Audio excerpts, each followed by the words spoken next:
you have a mentor story of your own? Perhaps someone mentoring you, either as an adult or as a child. And, and if nothing jumps out at you, that's fine too. Well, I would say in my case, my nature is engineering and fixing things. Well, to be able to do that, I have to look at everything around me, and I have to analyze everything, and I have to say that's good, that's bad, that's okay, And so I always had that mentality, even as a kid. Was able to look at things and say that was really cool, and that was not so cool. And I would see something like Dad would do or something like that. I'd go, wow, that's inspirational. I want to be like that. My dad would do something where I thought, that's cool. He didn't have to do that. And I thought that was really cool. And then I would see somebody do something that was not cool. It was very selfish, self-centered. And I thought to myself, that is not cool. Note to self, don't ever be that way. And I would say everybody has influenced me. Yeah. Okay. The good and the bad. There's many times, some of my best teachers have been people that have not been very good people. But I've been able to decipher and look at it and go, that is not the way to live life, And ultimately, the interesting thing, people take to get. And people that are takers, that are always taking from people, they're doing it to be happy. I mean, that's why they're doing it, right? Mm-hmm. They're trying to be happy. Ironically, do you know a taker that's happy? I don't know of any. Right. People who are actually, if you said to 10 people who knew him and say, is he a taker? And they would go, oh yeah, he's a taker. Those kind of people, tell me, find one that's happy. No, none of them are happy. Isn't that ironic? Mm-hmm. And they're doing all the taking. Why aren't they happy? We weren't wired to be takers. We were wired to be givers. And you find that, show me givers.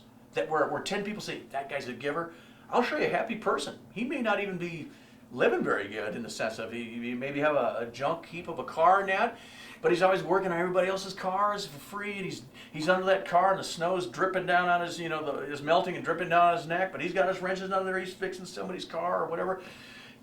Givers are always happy. And I remember my kids, as they were growing up, I said, hey kids, you just need to know that there's more takers than there are givers in the world. Takers are never happy, and givers are pretty much always happy. What do you want to be? Understand that if you go through life giving, doors will open up to you.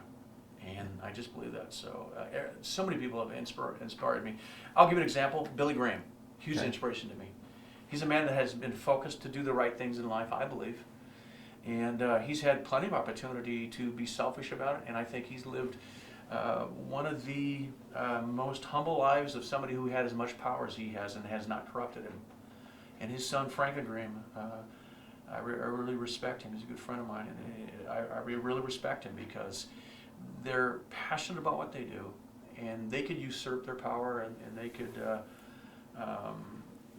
use it to their own benefit, and they don't. I see them as integral people, and those kind of people.